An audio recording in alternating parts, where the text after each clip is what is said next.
Hello my friends, welcome to another video where we will be using the SRD5VDC Relay. My friends, first up we need to find that coil.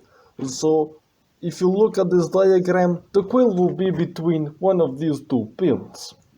So we apply our voltage to that, and that will be responsible for switching our coil to on or off. Okay my friends, our big voltage will pass through this pin, so it can be 5 volt in our case, or in any of your projects 250 volts or whatever. Then it is switched between these two pins, so it doesn't matter with the polarity, you can wire it any way you want to. But this side's my negative and this side's my positive.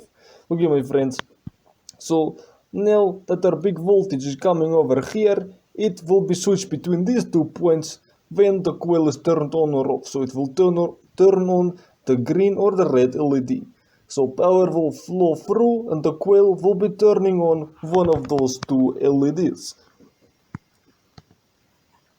Now then my friends, it is very important that you know where the coil is, otherwise you will be wiring everything wrong and that can cause explosion. So look at this diagram and know which side is normally open and normally closed, and what will be happening when you are switching that voltage. Okay my friends, now it will be time to look at our script that we wrote.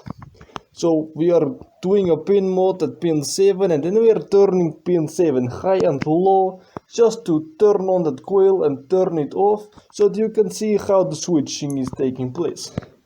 So now our power is flowing through, then every time that the coil is activated it switches the power over to the green light. When it is turning off, power just flows through normally and it goes through to the red light.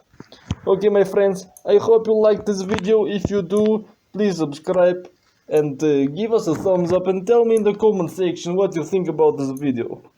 I will see you in the next one.